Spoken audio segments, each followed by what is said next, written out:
Boa tarde, sejam todos bem-vindos a mais uma jornada de webinar com a Abracan. E o tema de hoje é gestão de riscos ESG de terceiros. Gostaria de convidar o Dr. André Castro Carvalho, ele que é bacharel, mestre e doutor em Direito pela Universidade de São Paulo, teve sua tese de doutorado recebido o prêmio CAPES de tese como a melhor tese de doutorado de Direito no Brasil em 2013. Realizou estudos de pós-doutorado no Massachusetts Institute of Technology e na Faculdade de Direito da USP. É membro de órgãos de governança corporativa em São Paulo, PRODAN e CET de São Paulo, co-coordenador do Manual de Compliance e do Manual de Project Finance do Direito Brasileiro e coautor dos livros Cultura Organizacional em Compliance e Gestão de Risco em Compliance. É professor de pós-graduação e educação executiva em diversas escolas de negócio. Eleito vice-presidente do Instituto Brasileiro de Direito e Ética Empresarial em 2 mandatos.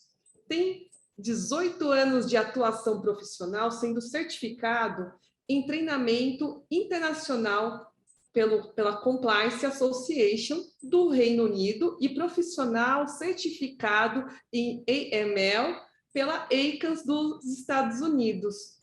Doutor André, seja muito bem-vindo, obrigada pela sua presença. Tudo bem contigo?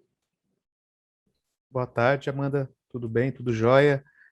Muito obrigado pelo convite. Agradeço aqui a gentileza da Abracan de poder nos dar essa oportunidade de comentar sobre esse assunto que tem sido cada vez mais exigido, né, das organizações, em especial das regulações. Então, vai ser bem interessante a gente poder ter esse diálogo e, sem dúvida, vamos sair daqui com alguns insights, né, com algumas ideias para a gente poder, eventualmente, aplicar no dia a dia ou nos preparar para aquilo que está por vir, né? Então, sem dúvida, é uma iniciativa muito interessante aqui da Abracan. Então, novamente, vai ser um prazer poder passar aqui essa 1 hora com vocês. Eu preparei uma breve apresentação, que também já compartilhei com a Abracan, eles vão compartilhar com vocês também. E a gente tem ali um pouco ali da rota dessa apresentação. A gente vai falar um pouquinho sobre riscos, a ideia da abordagem baseada em riscos, né, já que a gente vai falar de gestão de riscos de terceiros.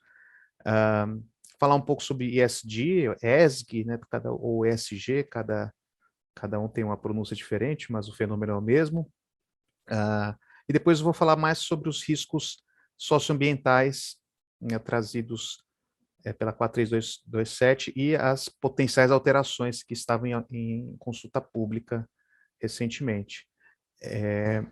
Ao final, queria deixar um espaço de uns 5, 10 minutos para a gente poder debater e fazer uma sessão de perguntas e respostas, né? Acho que isso vai ser interessante para poder esclarecer quaisquer dúvidas que tenham ficado. Muito bem, então eu vou começar a projetar aqui a nossa apresentação e qualquer dúvida, vocês podem ir fazendo as perguntas ou no chat ou deixar no Q&A.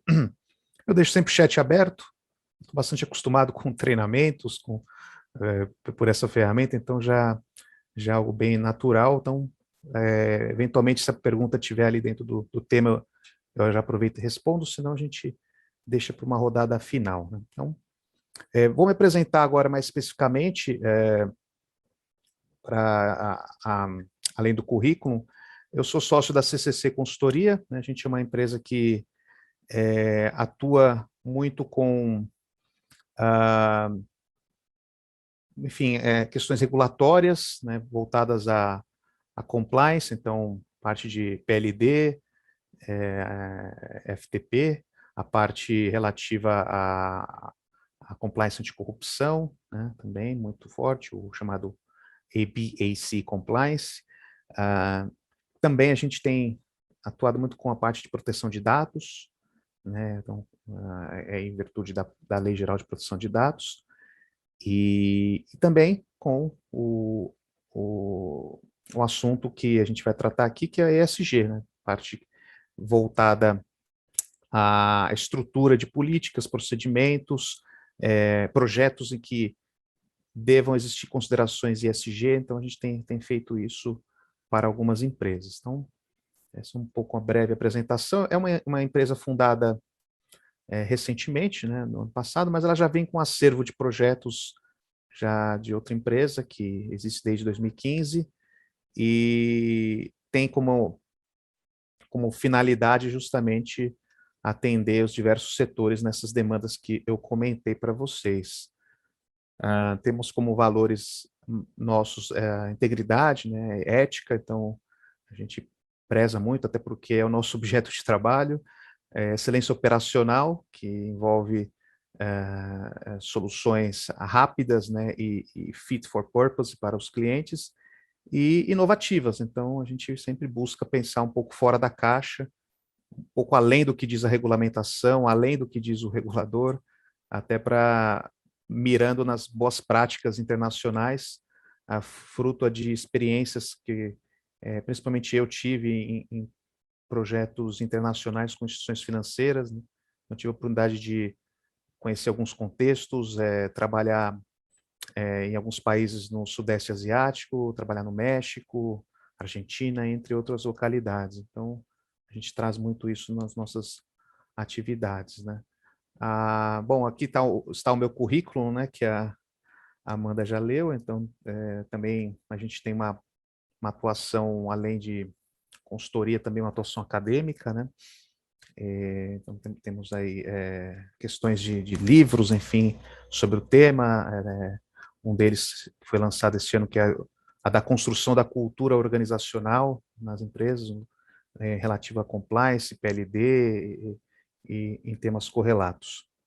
Bom, então, feita essa breve apresentação, vamos entrar no tópico da nossa palestra. Então, vamos falar primeiro sobre gestão de riscos, entender a nova abordagem baseada em riscos, e aí a gente vai evoluindo o tema, né?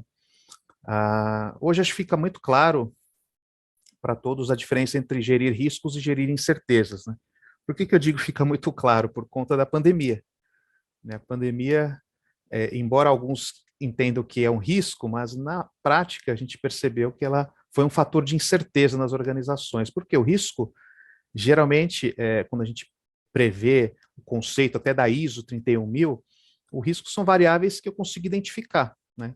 E, portanto, ele é possível de mensuração, né? Que é a chamada calculabilidade. Então, eu consigo mensurar o impacto do risco, a probabilidade de ocorrência, consigo aplicar mitigadores e reduzir, né, para que o risco residual seja menor que aquele risco inerente daquele processo, daquela transação, enfim, do objeto de análise. A incerteza não, a incerteza já é algo totalmente desconhecido, né? Então a mensuração do impacto e da probabilidade é dificultada, né? Então, quando a gente fala de riscos de terceiros, né, a gente está tratando exatamente naquilo que a gente consegue mapear, naquilo que a gente consegue gerenciar, né? Porque realmente eventos de incertezas que envolvam terceiros podem ser que ocorram, só que não é muito fácil ou visível para qualquer profissional da área. Então, a gente pode ter eventos adversos, sem dúvida, fruto de alguma incerteza. Deu o principal exemplo, que é o que estamos vivendo, que é a pandemia, né? Muito bem, pensando nisso, já faz quase 10 anos, até um pouco mais, que o mercado internacional ele vem adotando um enfoque baseado nos riscos, que é o que a gente chama de Risk-Based Approach, que é o chamado RBA. Então, isso vem do sistema financeiro, né, e vem muito forte nas questões de lavagem de dinheiro, mas na prática essa é uma ferramenta que serve para qualquer risco, não somente lavagem de dinheiro. Porque a abordagem baseada em riscos, né, conhecida aqui como ABR, e lá conhecida como RBA, né, da sigla em inglês, ela é uma constatação que eu tenho recursos limitados, recursos de tempo, pessoal, financeiro, etc. Então, não tenho recursos suficientes para poder mitigar e, às vezes, até eliminar todos os riscos, né? Então, constatando isso, eu preciso fazer o quê? Eu preciso analisar aquelas situações que são são mais prováveis de risco, né? Daquele que risco se materialize. Então, como a gente está falando aqui de lavagem de dinheiro como exemplo, então onde que eu tenho mais condições de detectar e responder esse risco? Então, é uma otimização desses meus recursos limitados para que eu consiga ser mais eficiente na gestão de riscos, né? Eu costumo usar uma analogia que é comum, né? Não é minha, né? Analogia popular, que a abordagem baseada em riscos é não ficar olhando só a formiguinha, né? E a gente olhar o elefante que está passando, né? O elefante que causa estrago, né? Ele que vai quebrar. Imagina um elefante numa loja de cristal, é ele que vai quebrar tudo, não é a formiguinha. Então, essa é a ideia da abordagem baseada em riscos, né? E eu sou bastante crítico a esse sistema de gestão de riscos muito automatizados e não críticos, né? E que não considerem uma abordagem baseada em riscos. Inclusive, eu cheguei a publicar um artigo no jornal Estado de São Paulo, tá disponível quem quiser pesquisar. O título do artigo é só digitar meu nome inteiro, André Castro Carvalho. O título do artigo é: Os programas de compliance devem ser obrigatórios? Então, é uma pergunta que eu respondo no artigo, e eu vou falando um pouco da abordagem baseada em riscos. Então, quais terceiros eu tenho que me atentar, quais terceiros talvez não vale a pena eu ter uma burocratização, porque também é um impacto no negócio, então preciso pensar na gestão de riscos aliada ao negócio, e não como inimiga do negócio. Então, essa questão da abordagem baseada em riscos é muito importante, antes de eu considerar estabelecer quais parâmetros eu vou aplicar nos meus terceiros, né? Então, é daí que eu vou desenhar, né, as minhas políticas e procedimentos de gestão de riscos de terceiros, né? Entre vários riscos aqui, a gente selecionou de ESG, mas também tem de lavagem de dinheiro, tem de corrupção, tem de privacidade, tem risco concorrencial, entre outros, né? Então, pensando numa gestão integrada, que esse é outro ponto importante também, né? Além da abordagem baseada em riscos, hoje em dia você também trabalha com uma gestão integrada, então não é somente olhar um risco isoladamente, mas olhar o conjunto da obra. Então, essas ideias eu desenvolvi um pouco nesse artigo, que depois quem quiser explorar mais o assunto, recomendo a leitura. O segundo critério importante para pensar na gestão de riscos é o conceito de apetite ao risco, né? Então, cada organização tem um certo apetite, e por isso que é difícil eu exportar soluções, né? Eu não consigo ver uma solução no lugar e aplicar em outra. O apetite a risco nada mais é do que aquela quantidade e qualidade dos riscos que aquela organização quer assumir no médio e no longo prazo, né? Então, ela pode trabalhar com níveis de tolerância, que é aquilo que eu penso no curto prazo, e apetite no médio e longo prazo. Isso está aliado à própria missão, visão e valores daquela organização. Então, esse é o principal filtro, né, que a gente pensa para construir a nossa abordagem baseada em riscos, que é, bom, qual é o meu apetite? Sabendo do meu apetite, agora eu sei qual abordagem eu vou ter. Então, é tudo... eu fui fazendo uma leitura aqui de trás para frente, mas só para a gente entender por que a gente chega aqui. É claro que essa questão do apetite ao risco, ela já é bem regulamentada, você tem a resolução 4557, né, você tem essas discussões já mais, vamos dizer, cristalizadas, né, no meio das instituições reguladas pelo Banco Central, por exemplo, mas ainda assim é um assunto que eu percebo, né, a gente percebe na nossa atuação profissional aqui junto às empresas, não muito claro esse conceito, às vezes é um pouco nebuloso, né? Porque às vezes nem a própria organização sabe qual é o apetite dela, né? Então, esse apetite é uma espécie de uma reflexão, um diagnóstico do perfil de negócio que eu tenho, né? O perfil de negócio, o perfil de clientes, o perfil de, no caso aqui que a gente está falando, fornecedores, terceirizados, parceiros, né? Então, qual o perfil que eu quero ter na minha instituição? Então, é um pouco saber o apetite a risco. Será que eu tenho apetite a risco de contratar um terceiro que está envolvido em um escândalo que está saindo todo dia no jornal? Enfim, será que eu tenho apetite a isso? A gente vai ver que tem organizações que sim, tem organizações que não, né? Então, por quê? Porque é muito ligado ao perfil construído, né, da organização. Bom, é claro que tem situações em que aí eu vou ter regras que vão limitar a tomada a risco, né? Então, por exemplo, eu não posso ter, isso aí é uma decisão que a gente chama de go ou no go, né? Eu não posso ter um terceiro que esteja numa lista OFAC, numa lista do CSNU. Né? Por quê? Porque aí, embora a legislação não coloque que essa relação é proibida, eu tenho uma série de restrições que são oriundas dessa relação e que ainda gerar outro risco, que é o risco reputacional, vamos gerar um risco operacional e um risco legal de eventualmente violar essa regra. Então, eu tenho situações em que algumas regras vão colocar restrições. Então, por exemplo, como eu não posso ter transações em dólares americanos com, por exemplo, partes localizadas em Cuba, vamos usar como exemplo. Então, essa é uma regra de sanção que já não entra numa abordagem baseada em risco. Né? Então, aí já entra uma decisão de sim ou não, uma decisão quase que binária. Bom, quase não, é efetivamente binária. Então, nesse caso, eu vou olhar a legalidade dessa transação e saber se eu vou ou não vou, mas não aplicando uma abordagem baseada em riscos. Então, esse é um ponto importante, né, quando a gente fala da gestão de riscos terceiros. Nem sempre é uma decisão de risco, né? Às vezes eu tenho uma decisão legal envolvida, e aí é importante essa análise jurídica, né, antes de qualquer tomada de decisão. Muito bem, então, explorado isso, a gente tem formas de tomar decisões em relação a risco, que são aquelas técnicas já desenvolvidas na ISO, no COSO 2017, que se eu não quero o risco, eu elimino o risco, né? Mas eu elimino também o prêmio que esse risco me daria, por exemplo, o negócio. Eu posso mitigar o risco, que a gente gosta de trabalhar, né? Nós, profissionais da área de conformidade, controles internos, compliance, é aqui que a gente gosta de atuar. Transferir o risco, se for possível, no caso de seguro, mas nem sempre alguns riscos eu consigo transferir, e eventualmente aceitar o risco, que não é a decisão mais sábia, vamos dizer assim, porque não é uma decisão de gestão de riscos, porque se eu simplesmente aceito o risco sem mitigação, né, sem o número 2 aqui, eu não estou tratando esse risco. Né?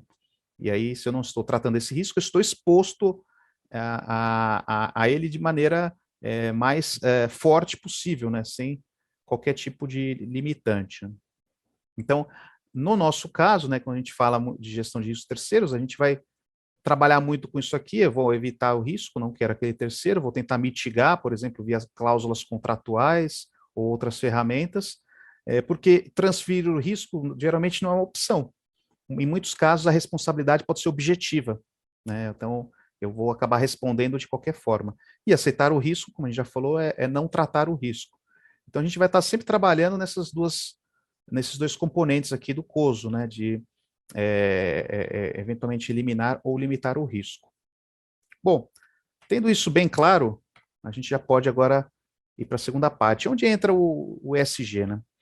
Então, primeiro, para contextualizar, ESG é uma sigla que o mercado reuniu 3 temas que são importantes para as companhias, que é a questão da sustentabilidade, a questão social, né, tanto, quando a gente fala social, tanto em relação à comunidade, quanto em relação interna também, dos meus stakeholders internos, e a governança corporativa. Né? Então, são esses 3 critérios que o mercado entende já há muito tempo, então não é algo que surgiu hoje, mas que entende há muito tempo que isso preserva o valor das organizações. Né? Então, como isso preserva o valor das organizações e, por consequência, dos negócios que essa organização vai se envolver, então tem que pensar nesses critérios na hora de atuar, né? Então, seja uma questão de investimento, seja numa questão de um cliente, e, por que não, seja numa questão de um terceiro, né? Então, como a gente está falando aqui, voltado a terceiros, né? Então, explorando um pouco mais aqui, Quando a gente pensa no aspecto social, vê muito impacto que aquela empresa gera, direto ou indiretamente, nos aspectos sociais, que envolvem tanto a parte de SSMA, né, Segurança, Saúde e meio ambiente fica lá para o E, depois que a gente vai falar, questões relativas à diversidade e inclusão, que são cada vez mais relevantes na sociedade, respeito à legislação trabalhista também, cada vez mais exigidas, né, prevenção a assédio, a discriminação no ambiente de trabalho, né, e agora, mais recentemente, né, a questão da privacidade e proteção de dados também, um tema que ganha força e que entra num certo aspecto social também, pelo fato de eu ter que preservar alguns direitos fundamentais, né, do titular de dados, né, então, se ligando à questão de direitos humanos. Então, temos essa questão social que envolve todo esse impacto, né. Temos a questão ambiental, que envolve o impacto também direto ou indireto dessa atividade, sobre o meio ambiente, como questões de poluentes, consumo de energia elétrica, perdão, consumo responsável de insumos, né? Bom, desmatamento é o tema da vez, né? Acho que a gente está sempre ouvindo falar e mostra a importância que ele tem, e não só no Brasil, no mundo, né? O desmatamento hoje é um dos crimes organizados que mais gera recursos, né? Depois da pirataria do narcotráfico, desmatamento e tráfico ilegal de madeira, né? Então, depois da pirataria do narcotráfico, vem o desmatamento e tráfico ilegal de madeira. Então, é um ilícito que vem crescendo e tem impacto ambiental direto, né? Ele reflete diretamente no meio ambiente. E temos os aspectos de governança corporativa, que envolve como a empresa é administrada, né? Tanto na questão da relação entre os managers, né, que seriam os administradores, com os donos, que são os shareholders, né, e envolvendo aqui questões que são importantes, que é o full disclosure, né, a transparência que a companhia tem em relação a shareholders e stakeholders, questões de anticorrupção que entram aqui porque elas impactam diretamente numa organização, né, a própria questão social que a gente falou, diversidade, também nos órgãos de governança, como em conselhos e comitês, né? Que isso é muito importante, na parte do diálogo com o ilícito, né? Porque a parte mais difícil para a organização é dialogar com o ilícito que está ocorrendo. O que eu quero dizer com o diálogo? É saber que existe um ilícito e tratar esse ilícito, né? Então, não jogar debaixo do tapete. Então, esse é um aspecto de governança corporativa, né? A gente vê diversos exemplos de empresas que falham na hora de receber uma denúncia, não levam adiante, não dão a devida importância, e depois isso se torna um grande escândalo, porque realmente a denúncia tinha fundamento. Então, também entra esse diálogo, esse assunto que sempre é meio mal resolvido da companhia em relação ao ilícito que alguém está praticando. Então, importante também, seja corrupção, lavagem de dinheiro, fraude, danos ao meio ambiente, etc. E estruturação de comitês em geral também, como sistemas de assessoramento da organização. Bom, então, com isso a gente viu aqui os aspectos gerais do conceito ESG, de maneira bem breve, e, como eu comentei, ele não é um conceito novo, né? A gente tem já na resolução 4327 do Banco Central a definição, né, do que é o chamado risco socioambiental. O risco socioambiental, na prática, ele é um risco ESG, no final das contas, embora o G não seja muito bem delineado na 4327, né? O G fica para outras normas, então, na hora de falar sobre lavagem de dinheiro, na hora de falar sobre fraudes, na hora de falar sobre, eventualmente, anticorrupção, fica definido que esses assuntos são tratados em outras normas, mas aqui é focado muito no E e no S, então, dentro do conceito de risco socioambiental, né? E o que é o risco socioambiental? É justamente a possibilidade como é um risco, é a possibilidade do risco se materializar, né, trazendo efeito nos objetivos da organização, né? Que efeitos? Efeitos negativos, né, perdas, e essas perdas são em virtude de danos socioambientais, né? Então, o risco socioambiental ele está muito atrelado ao prejuízo que ele causa na sociedade, né? Então, nesse sentido, é interessante porque os demais riscos, eles geralmente são vistos como os efeitos são mais entre as partes, né? Então, quando a gente fala, por exemplo, claro que não é assim, né? Quando a gente vai fazer uma análise mais profunda, a gente percebe que também há impactos sociais desses riscos. Mas, por exemplo, quando a gente percebe lavagem de dinheiro, bom, onde está o problema da lavagem de dinheiro? O impacto está no sistema financeiro, né, que fica com capital ilícito, né, financia as organizações criminosas, dificulta o trabalho de persecução penal, né? Então, é por isso que existem as regras de prevenção à lavagem de dinheiro. Mas, no final das contas, há impacto socioambiental também na lavagem de dinheiro, né?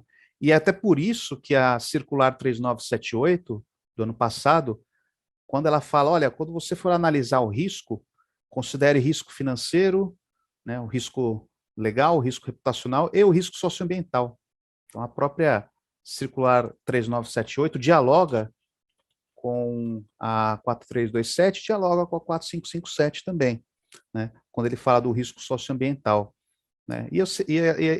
Havia sempre uma dúvida, eu pensava, bom, mas será que todo risco de PLD realmente tem impacto socioambiental, né?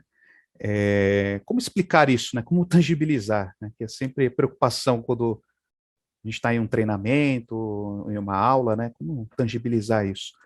E eu lembro sempre de uma história, né? Eu sempre uso essa história que eu escutei lá no México, de uma bancária lá que trabalhava numa agência, e aí, bom, nesse projeto aí que eu estava envolvido, aí ela contou, isso virou um case, né? De conhecimento geral, né?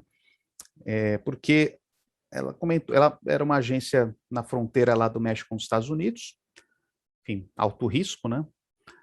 E ela, um certo dia, entrou um potencial cliente, enfim, parecia ser um bom cliente, perguntando de vários produtos, investimentos que ele queria fazer, né? E ele falou, bom, tudo bem, eu preciso de algumas informações, e ele começa a sair pela tangente, né? Começa a ser um pouco evasivo, e aí, em um certo momento, ele fica nervoso, fala, vou no concorrente, já que você está me pedindo tanta coisa. E ela se sente um pouco mal, ela fala, será que eu exagerei? Será que eu não estou fazendo algo certo, né? E, enfim, perdi um cliente porque perguntei demais, né? Bom, então, ela dormiu com essa informação, com essa inquietação. Depois de uns meses, a Polícia Federal mexicana fez uma operação e prendeu uma quadrilha que estava muito atuante na região, e essa quadrilha fazia tráfico de crianças, né? Sequestrava crianças, né? Roubava crianças de famílias e cruzava a fronteira ilegalmente e vendia para famílias lá nos Estados Unidos. Um crime gravíssimo, né? E, enfim, a polícia encontrou os principais membros dessa quadrilha, e aí sai a fotografia das pessoas que estão ali, e ela olha na fotografia, a fotografia do potencial cliente que entrou ali, ela fez perguntas, ele não gostou e foi embora. E aí ela sente um alívio, fala, puxa, se eu tivesse feito qualquer tipo de operação com esse cliente, enfim, estaria contribuindo para isso, né? E também tem uma família, meus colegas também têm famílias, têm crianças, e poderíamos nós ser os afetados e eu estar ajudando essa quadrilha, né? Então, acho que o impacto social ficou evidente, que até na ação de você fazer a prevenção à lavagem de dinheiro, que geralmente é visto como algo burocrático, ficou bem claro, né, nesse momento, e é um case muito interessante, porque, enfim, essas histórias, né, essas war stories, né, que os americanos chamam, são boas para ilustrar o papel, né, importante que você tem na hora de lidar com esses temas. Então, só fiz esse parênteses para mostrar que, às vezes, o dano socioambiental, que a gente pensa, não está só ligado com aquilo que a gente comumente imagina, danos à comunidade ou danos ao meio ambiente, mas também em outras ações em que ele existe, e até por conta disso, a regulamentação tem pedido para a gente estar alerta, né? Então, pirataria, um crime que é o silencioso, pouca gente vê, às vezes até como crime, vai lá e consome produtos piratas. Bom, onde há o impacto socioambiental? Às vezes a pessoa pensa, mas quem perde dinheiro são essas grandes multinacionais, enfim, aí acha que é uma certa justiça social, e aí tem o outro lado da história, né? Então, quantas pessoas morrem por conta da pirataria, né, os conflitos entre gangues, remédios falsificados, né? Então, milhares de pessoas morrem porque tomam remédios falsificados, e aí eles não agem de maneira adequada, ou eles causam alguma reação adversa, né? Então, tudo isso, às vezes, não está muito visível para nós, né? E nós, profissionais dessa área, precisamos estar com isso bem claro, né? Bem evidente. Bom,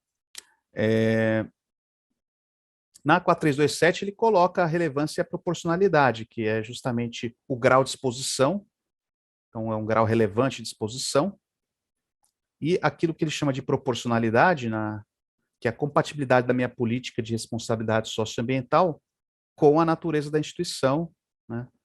E aqui, na verdade, o que ele quer dizer isso aqui? É aquela história que eu falei no início aqui da nossa intervenção, fit for purpose, né? Eu preciso pensar que soluções, às vezes, trazidas por grandes conglomerados podem não funcionar em pequenas instituições e vice-versa, né? Então, eu preciso entender o perfil do risco, de novo, aquela questão da abordagem baseada em riscos. E aqui ela deixa bem claro, inclusive, com um princípio da gestão do risco socioambiental. Então, essa proporcionalidade que eu aplico para mim, né, eu preciso aplicar para os terceiros também, né? Então, em relação à complexidade daquela atividade que o terceiro vai fazer, a natureza daquele terceiro, os serviços que ele vai executar, da mesma maneira que eu considero para clientes, né? É o mesmo raciocínio que eu uso para clientes, eu vou ter que ter para terceiros, não muda nada, né? Muito bem. Vistos esses conceitos iniciais, como que a gente pode classificar os riscos socioambientais? Eu já estou aqui incorporando o que vai vir lá na frente, depois da audiência pública que o Banco Central organizou em relação ao tema. Então, já estou certamente tomando como fato, embora não seja, né, deixando aqui um disclaimer que ainda está em processo de análise, depois das contribuições que foram feitas. Então, temos o risco social, o risco ambiental e o risco climático, né? Então, a gente vai analisar cada um desses aqui. Quando a gente fala de risco social, a gente destacou um pouco isso lá no início, mas ele está muito relacionado a, primeiro, figuras de abuso no ambiente de trabalho. Então, se eu tiver um terceiro que está toda hora nos jornais lá com casos de assédio sexual, assédio moral, né, discriminação, então tudo isso é abuso, né? Até os americanos chamam de abuso no ambiente de trabalho, né? A gente chama de discriminação, né? É o workplace abuse, né? Então, se eu tiver toda hora um terceiro desse com esse tipo de notícia diversa, eu tenho que considerar isso como um risco social, né? E ver qual é o grau de enquadramento que eu vou dar para esse risco lá na frente, né? Bom, esse é um alto risco, então isso vai ser uma decisão go ou no go? Talvez não. Talvez eu queira ir com ele, mas olha, você vai ter que mitigar esses riscos. Eu quero ver sua política de prevenção a abusos no ambiente de trabalho, quero ver os treinamentos, quero ver suas ações concretas, né? Então, para mostrar que você realmente se preocupa com esse tema, né? Além disso, também dentro de um contexto de trabalho, a gente tem o trabalho infantil e as condições análogas à escravidão. Então, também eu posso exigir medidas concretas, né? Então, por exemplo, olha, você faz gestão dos seus terceiros, né? Então, é muito comum na indústria têxtil esse risco acontecer, né? Porque o risco, às vezes, não é do terceiro, é do quarteiro, vamos dizer assim, entre aspas. Então, esse serviço é quarteirizado, e aí quando o terceiro quarteiriza, ou seja, quando ele subcontrata alguma parte desse serviço, é aí que a contratante original fica com o risco social aqui de uso de trabalho infantil ou condição análoga à escravidão. Então, preciso ver também se ele se compromete, se isso está no código de ética, né? Realmente se ele tem ações efetivas, né? Se tem casos de trabalho infantil, se ele, por exemplo, certifica os quarteirizados dele, então ele pode ter algum tipo de certificação, olha, então eu vou lá, faço uma homologação, inspeciono e vejo as condições de trabalho, então eu homologo esse prestador que vai trabalhar comigo. Então, essa é uma maneira interessante, porque geralmente as empresas fazem isso para elas, né? Então, eu faço minha homologação, mas depois que você permite a subcontratação, ele faz a mesma coisa, né? Essa ponta, às vezes, ali que fica solta e é onde dá o risco. E a gente vê casos, eu não vou nem citar nomes aqui, porque vai que tem alguém de alguma das empresas, mas só digitar na internet, depois a gente vai ver alguns casos aqui. Enfim, direto casos de riscos relativos a esses temas e por problemas na gestão de riscos terceiros, né? Entra aqui também tráfico de pessoas, exploração sexual, como a gente já comentou, outras violações referentes a direitos fundamentais trabalhistas, né, que possam envolver até assuntos mais sérios, né, por exemplo, algum tipo de limitação de direitos do trabalhador e que isso fique claro, enfim, fique exposto, né, na imprensa.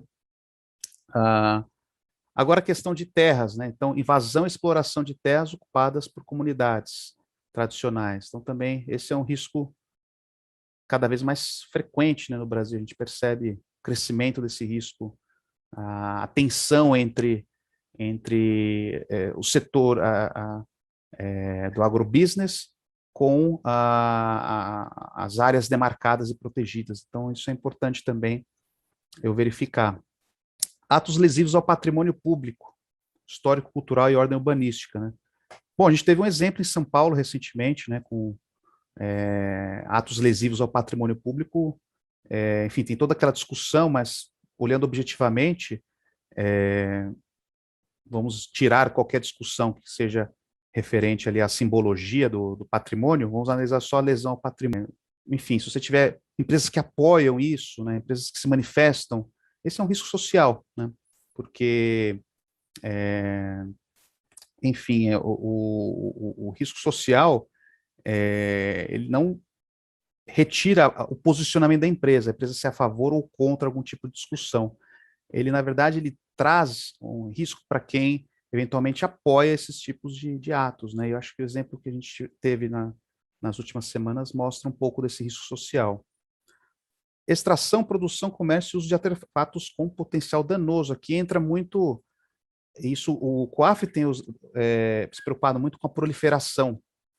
A proliferação é o uso de bens sensíveis ou de uso duplo que podem ser utilizados para fins civis e fins bélicos, né? Então, entra aqui nesse contexto. Bom, seguindo, a gente tem o risco ambiental, que envolve alguns que a gente já conhece muito bem, condutas irregulares contra a fauna e flora, desmatamento, incêndio, né, as queimadas que a gente vem observando constantemente, poluição, né, do ar,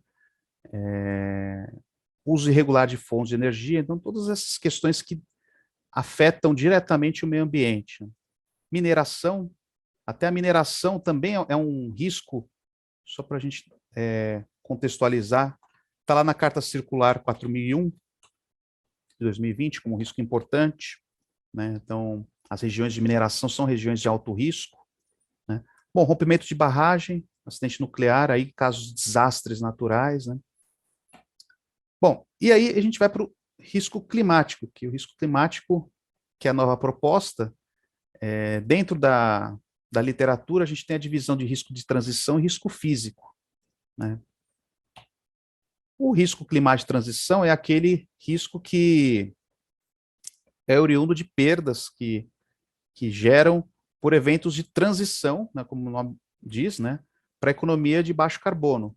Então, essa transição pode gerar perdas para a instituição, né, por conta justamente dessa redução de emissão de gases, de efeito estufa, né? Então, é um risco relevante a ser considerado, né? E eles podem ser de natureza tanto sociotécnica como natureza econômica, né? Então,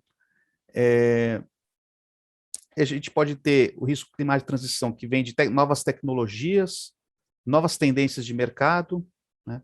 A regulação, né, começando a exigir. A gente viu, legal, né? Eu acho que isso aqui é interessante, o caso da Shell lá na Holanda, né, que teve uma decisão judicial que exigiu que a empresa reduzisse a emissão de gás de efeito estufa e tivesse uma transição para uma economia de baixo carbono, né? Claro que não foi da noite para o dia, tem um calendário para isso, mas esse é um risco legal que as companhias têm estado cada vez mais sujeitas, né? Reputacionais, que envolve, por exemplo, derramamentos, né? Que a gente, de petróleo que a gente vê no oceano, enfim. Então, acho que isso é bem, visível, né? Então, o que pode ser um risco climático de transição, né? Tanto alteração na legislação, ou o governo atuando especificamente nisso, inovações tecnológicas, né? Produtos e serviços que antes eram demandados, hoje não mais, né? Ou antes eram ofertados também não mais, percepções negativas dos clientes, né? Do mercado financeiro sobre a contribuição, e acho que aqui é um ponto importante, porque aí se a contribuição não é relevante, isso é um risco climático de transição, então preciso estar engajado, né, nisso. Então, esses temas vão ser interessantes quando pensar na gestão de riscos terceiros, porque como é que eu vou verificar? Vou precisar olhar as ações efetivas do terceiro em relação a risco climático, né, para verificar se ele está realmente na linha do que a legislação, que o governo, que as tecnologias estão trazendo, para ver se realmente não há um risco climático de transição, de ele estar ignorando isso, por exemplo, né? E, eventualmente, é claro que isso pode gerar um risco financeiro, né, vamos dizer, como a gente está falando, que pode gerar custo, mas não vai me gerar um risco de conformidade, nem um risco reputacional, que é o que a gente está querendo mapear aqui, né? No caso dos riscos climáticos físicos, aí são as perdas ocasionadas pela instituição por eventos extremos, né, que aí hoje a gente percebe muito em relação às mudanças climáticas, né? Então, esse também é uma subvertente desse risco climático importante, que pode ser tanto de natureza ecológica, geofísica e biológica. Então, a gente tem aqui alguns que são agudos, aqueles que são pontuais, mas consequências catastróficas, né? Então, a gente viu inundações na Europa, né, no mês passado. Pode ser problemas crônicos, aqueles efeitos de longo prazo, que acabam mudando a dinâmica ecossistêmica, então diminuição no volume de chuva, né, ou então oscilação de temperatura que causa prejuízos nas colheitas, né. Então entra também aqui como um risco climático físico de natureza crônica, né? E, ops, perdão, passei rápido demais aqui. Isso a gente tem lá na minuta que vai alterar a 4327. Então, ele coloca as intempéries mais frequentes, né, como aqueles secas, inundações, como eu acabei de falar, e aquelas alterações de longo prazo, né, que é o nível do mar, a escassez de recursos, mudança nos padrões pluviais. Então, a gente tem tanto o risco aqui considerado, como a gente viu aqui, o risco considerado agudo como crônico, né? Então, a gente percebe que o agudo está aqui, né? De intempéries mais severas, né? E o crônico com aquelas mudanças de longo prazo. E também o risco de migração humana, onde você ter realmente aí os refugiados climáticos que embora não seja um fenômeno em escala mundial, a gente percebe em alguns casos isso ocorrendo e é algo que teremos que nos preparar, né? Bom, então, para terminar aqui, a gente deixar para perguntas e respostas, eu trouxe algumas notícias, né, que saíram na internet sobre alguns desses riscos socioambientais. Então, em relação a terras de comunidades, né, terras demarcadas, então aqui a BBC News fez uma reportagem falando que os bancos e fundos estrangeiros que investiram em empresas acusadas de violar direitos indígenas no Brasil. Então, saiu o nome de vários bancos e fundos nessa reportagem. Então, traz um risco socioambiental e risco reputacional, né? Diante de representantes de cerca de 100 países, a liderança indígena denunciou destruições e bullying do seu território em Rondônia, né? Então, reivindicação à ONU de punição de empresas que violam terras indígenas, né? Então, também saindo aí na imprensa, né? Instituições dos Estados Unidos injetam 18 bilhões em empresas que violam direitos indígenas na Amazônia, diz estudo, né? Então, tudo isso gera o risco socioambiental na prática, né? Aqui a gente está falando até de clientes, né? Mas permanente aplicável a terceiros, né? Duas grandes multinacionais na área de bebidas, né, são autuadas por trabalho escravo de imigrantes venezuelanos em São Paulo. Então, as empresas foram responsabilizadas, né, após flagrarem 23 imigrantes que trabalhavam para uma transportadora terceirizada em situação degradante. Então, aqui entra o risco do terceiro, né? A empresa, até o nome da empresa sai, mas a manchete não sai com o nome da empresa, sai com o nome da contratante, né? Então, o dano reputacional é muito maior para o contratante do que para o contratado. Bom, e aí as empresas deram assistência às vítimas, segundo orientação, né? O que é importante também é a mitigação do risco, né? Então, esse é um caso de trabalho escravo interessante. No estado de São Paulo, sob pressão, a indústria da carne não consegue garantir proteção à floresta. Então, aqui saindo notícias sobre empresas do setor que informaram que admitem, né, que ainda não monitoram fornecedores indiretos. Então, a gente estava falando de gestão de riscos do quarteiro, não do terceiro, né? Fornecedor direto, você controla o risco. O duro é o do fornecedor, né? Terceiro do terceiro. Então, esse é um risco importante aqui para a gente considerar. Após a investigação do IBAMA, a empresa de celulose perde selo mundial. Jari Celulose é acusada de extração ilegal de madeira e violação de direitos humanos.